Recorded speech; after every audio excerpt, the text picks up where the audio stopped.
Thank you so much, Mrs. Patel. I think I have to move away from the speaker.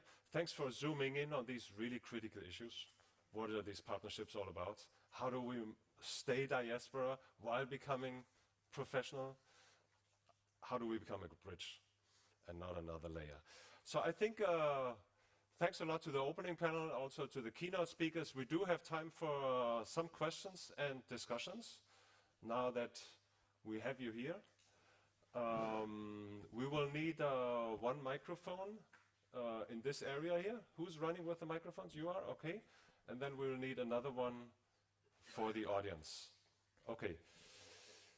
Who wants to take the lead? And questions, comments, both to the keynote speakers, but also to the members of the opening panel. Yes, we have the first question over there. I think we might need another microphone. Thank you. Is this working? Yeah. So thanks for the speakers, for the keynote speakers, and for DEMAC and all organizers. Following the words of all speakers, either from government representatives, ECHO, keynotes, for us, of course, my name is Abdulaziz Ramadan from UKSSD, Syrian German Diaspora and Youth Organization. I want to make a comment and a question. So my comment is like, for us as Diaspora, Syrian organization, local, being also in the World Humanitarian Summit, there was a topic to leave no one behind. But for us as local actors, Diaspora, we ourselves, we were left behind. We were acting, and after DEMAC, this initiative started, we got into understanding like what's going on with the traditional actors. For talking about like sustainability and added value, since we started our work till now, we didn't see serious partnership initiatives from the international conventions, neither from the donors. They were there on the ground talking about Syrian crisis in Istanbul, mapping, but there was no real mapping. Many actors were left behind. And that's how we felt to also, let's say, leave many people behind. Now, this is a goal for donors, for INGOs, and for us as well. My question is to Mr. Morten Jefferson, and for ECHO, Representative Mr. Emil Anderson. Are there serious or any initiatives for you also to talk to other governments, for ministries to include, let's say, projects where diaspora actors are included for this year or next year? Thank you. Thanks a lot. This is a very clear question. Who wants to take the lead? Yes, from the ministry. Thank you, and thank you for your comment and your question. Speaking as a donor,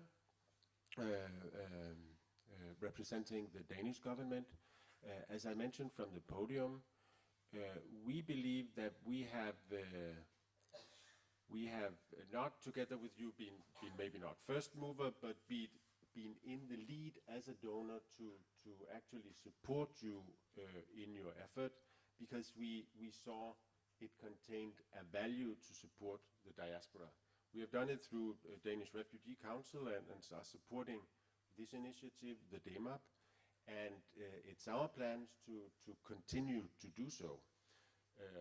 I was thinking while we were listening to Ms. Patel, thank you for this very interesting intervention, that you're not the missing link.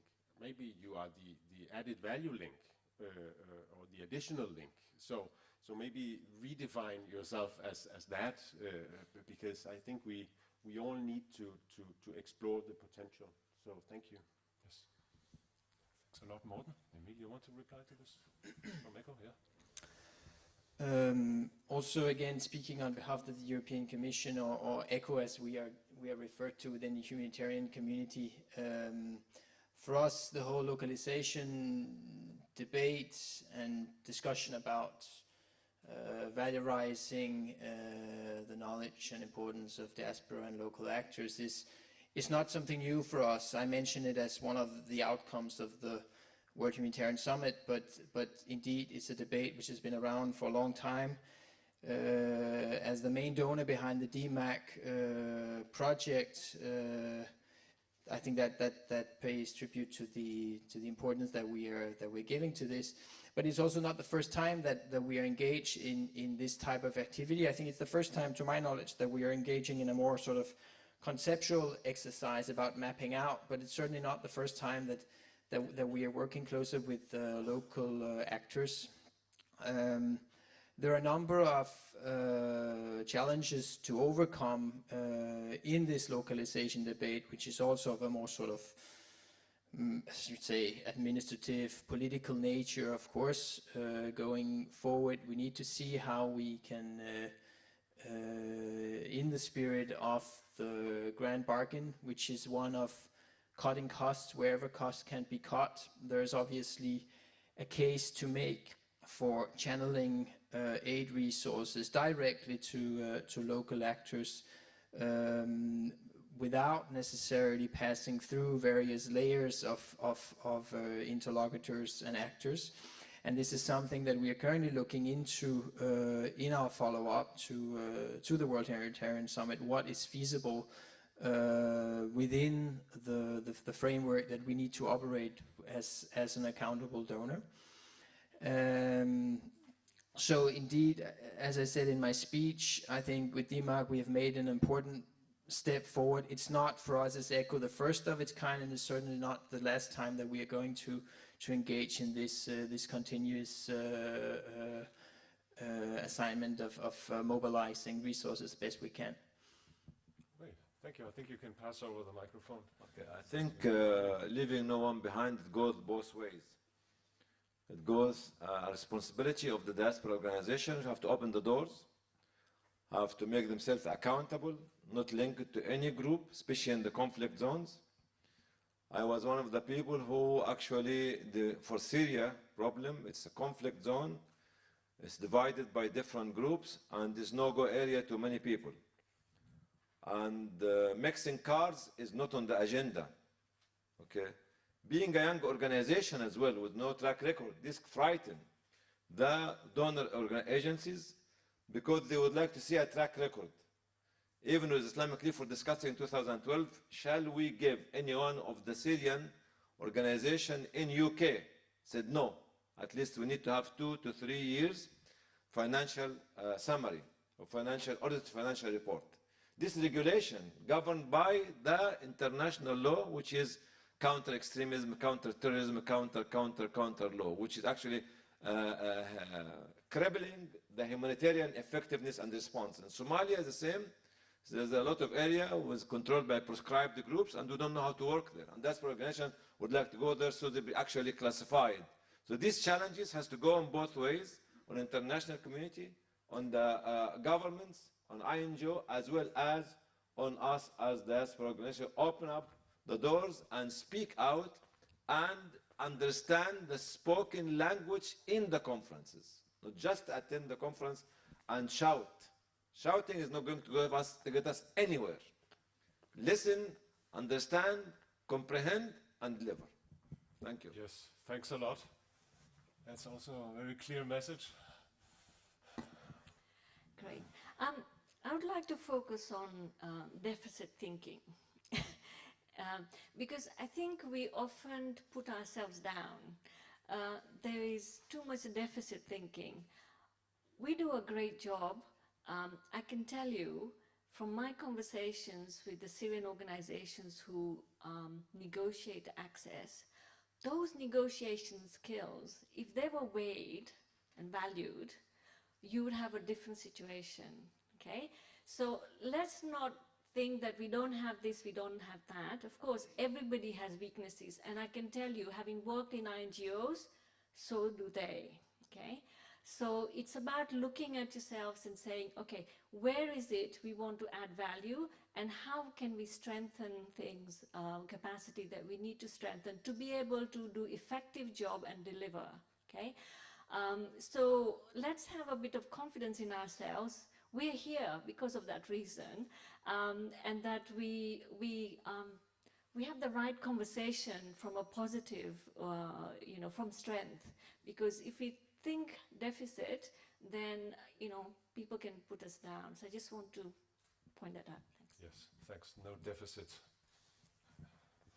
Okay, please introduce yourself also. My name is Shamsi Shigo. I am a Danish Somali representing Sport on Somalia. Thank you for this wonderful conference. And my comment goes to Mr. Morten Jespersen.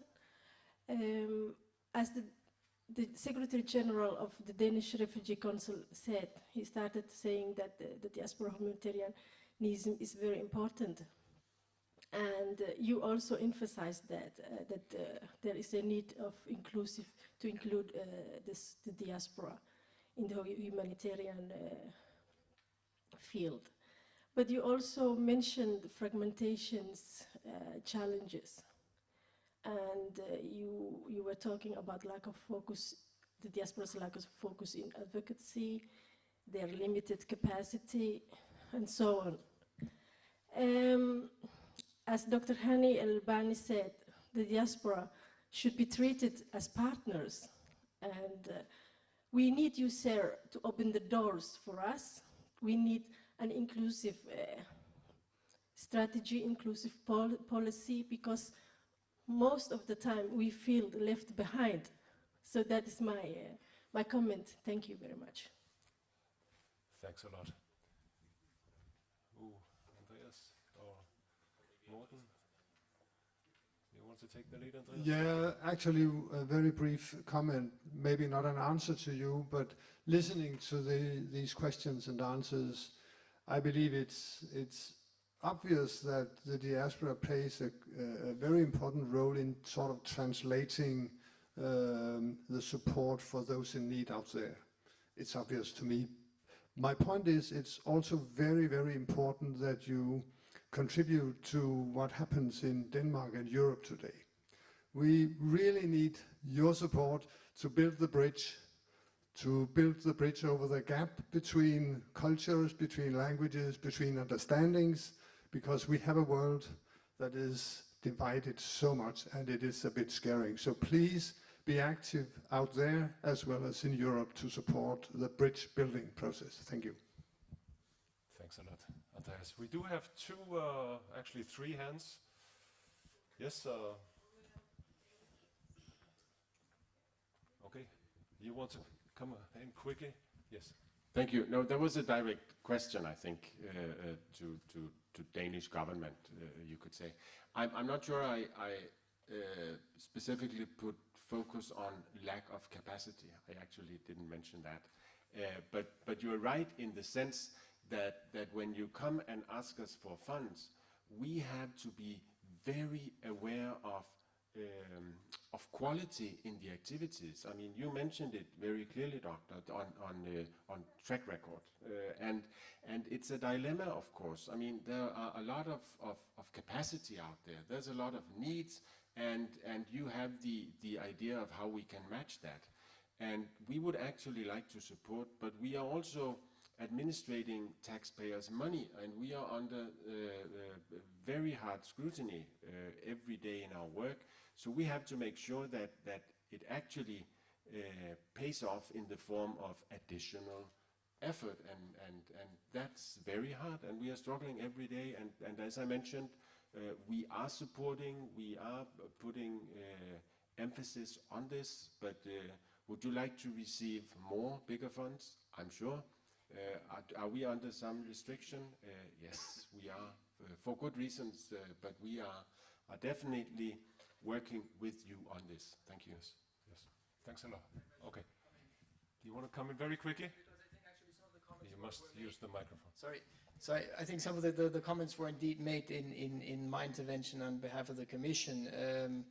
It echoes partly what Morten just said. I mean, in ECHO, when it comes to funding, we essentially have two concerns. The first one being to provide an effective response. The second, of course, that of being accountable for the money which we are trusted with as a donor. This is why the effective response and a key factor there is, of course, also the ability to mobilize funding quickly to actually send money where the humanitarian disaster is developing, something that the Commission has been criticized for in the past. It was particular criticism that came out, I think, in the aftermath of the tsunami, that we were simply too late to come out with the money.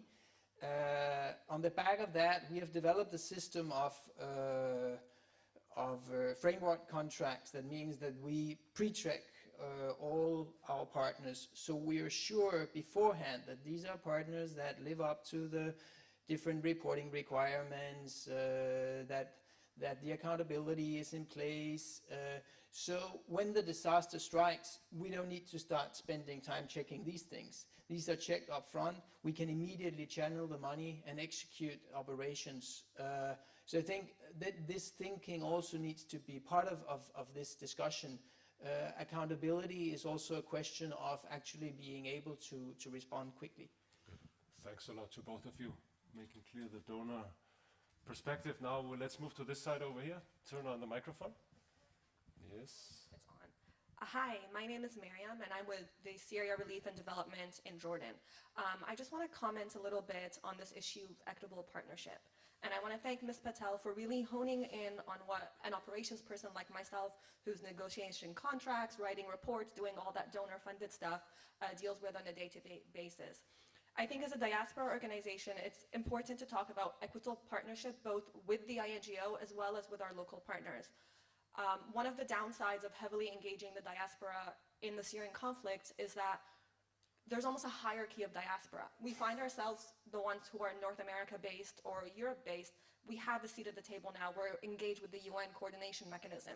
But a lot of our Syrian local organizations who are not able to open a bank account abroad to receive funding, who are not able to register in Jordan, actually are not part of the conversation. And oftentimes we have to stop and remember as a diaspora organization that no way, I'm not just speaking as my diaspora, I'm not just speaking as an NGO registered in the US, I need to find a way to make sure that our local organizations, and in Syria because of the remote management is quite difficult, are actually also being given a seat at the table. So I guess this comment is kind of to just, I hope we continue to emphasize localization in terms of working with our local partners and not just the diaspora. And also, this goes directly to what Ms. Patel is saying, is that we're kind of in a rat race. As we're trying to grow as organizations, instead of being the actual layer, we find ourselves getting sucked into the game, where it's all about how can I get the funding, how do I engage in donor reporting, how do I get a seat at the table, where we almost find ourselves escaping from the real cause of, well, I'm here as a Syrian organization, how can I help the people? And I think a lot of this goes into the equitable partnership, where oftentimes our INGO partners come with us with a proposal and they're like, you're the implementing partner, go there, implement, and send me a report, as opposed to what is your idea on how we can access these areas? Where do you find the needs on the ground? What can we do to make it a better response?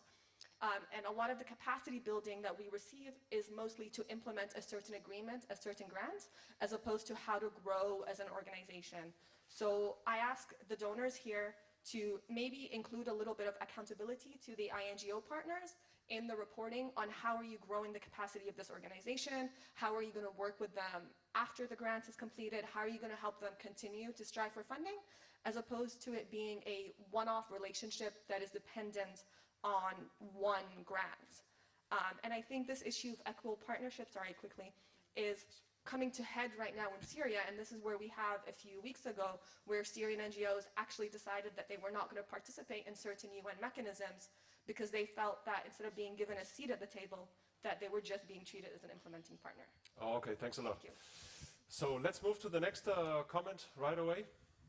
Okay, thank you. Dennis Dijksel, Royal University Bochum. My question is a bit the counterpart of my neighbor, and it's for for Dr. Albana. You've been speaking, about track record of delivery, transparency, and those are great principles. But we all know that many diaspora organizations have problems in scaling up. So what was it specifically? How were you able to create that track record? What did you do internally in your organization that other organizations may be able to replicate, or perhaps it's unique to Islamic relief that I don't know. But what was it specifically, and to which extent can it be replicated in your mind? Can you give a very brief Just answer? thank you.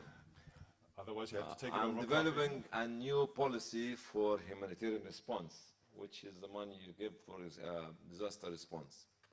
A part of it should be from the very beginning, at day one of conflict, is to build the capacity of local organization in the conflict zone. It's not only food, water, clothes, shelter, medicine. You see, in my calculation, at least 15 to 20% of the fund will be provided by the government should be given to build the local capacity from day one. Here, we in 6 months or a year time will be able to have this kind of very well trained local organization or local initiatives or local individuals and leaders. This is something we need to think about it, because there's no answer for one, there's no one answer for a complex problem. Yes, I'm sure. But actually putting this from the very beginning, capacity building, building the infrastructure of the local community, even if you are in a conflict zone and you have funds from the government, and there's one area which is safe and does not have a conflict, you can start development program in the other area from your fund. Thank you. Thanks a lot. We'll continue over coffee. Let's have one more. And then please save your question. I'm sure it will become more relevant at a later stage, yes. And then we need to go break for coffee. Thank you. My name is Sabal Mubaslat. I'm the CEO of the Humanitarian Leadership Academy, and I'm getting confused between localization, diaspora, et cetera, We keep coming with those terminologies, and we need to maybe define them a little bit clearer. When it comes to localization, it's those who we need to invest in, who are on the ground. As Dr. Banna said, they look at diaspora with some skepticism sometimes and question marks, and diaspora is seen wherever they are as the orphans, I assume. Being a local for 22 years and then moving to a global organization and becoming part of the diaspora, my question to you, do we want to systemize diaspora to a point where it suffocates because of the bureaucracy of the systems? Do we want it to remain a little bit nimble and agile as it is right now, so it bridges the gap between localization, the localization agenda of capacity building and access to funds? Because in my opinion, coming from the Syria response after 5 years of work, I think what local partners need is access to less strict money to implement on the ground until they are given the 10 years that Dr. Banna had to build the capacity of their organizations. Okay. We keep talking about them as the ones who are on the ground, but I think we suffocate them by all the constraints we put on the capacity building element that will not happen today or tomorrow. Thanks a lot. Can we have one very, very quick response? Less strict money? Smoothie? Okay. So I think the distinction is there. You know, as I said, we need to see what is our added value as a diaspora organization, and that distinction is what will help to build the capacity and make us recognize that we add value. But I think important part is that how will you do that? If I look at the types of partnerships that are happening at the moment, and a lot of the discussion was we are contractors, we are implementers, okay, so there is that equitable partnership is definitely missing. Charter for Change, which is one of the initiatives that started in during the World Humanitarian consultation process, is looking at how to change the behavior of international organizations or partners to make sure that they have some kind of equitable partnership. So have a look at that. There are some precedents that are being made, you know, to move forward in a different direction.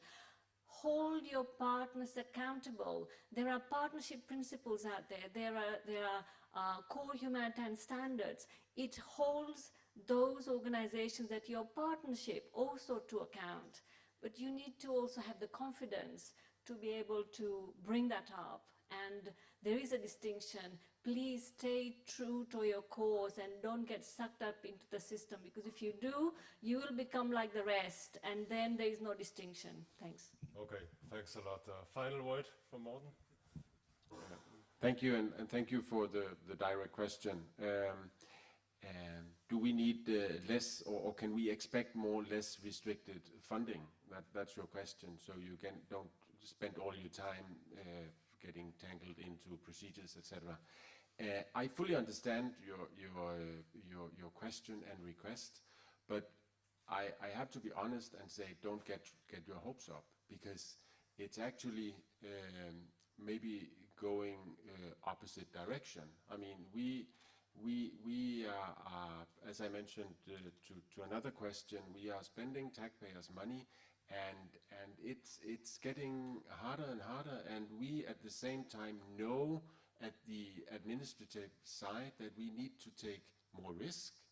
And how do we manage that dilemma, that we know that we need to be better risk takers and accommodate your needs, and on the other hand make sure that the funds are well spent?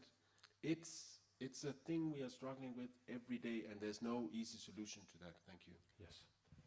Thanks a lot. Thanks to all of you. Shall we give a hand to our panel here, the opening speeches and the two keynote speakers? I can see I'm already getting really bad in keeping the time. Sorry for that. So let's keep 15 minutes coffee break. Back here, 5 minutes to 11.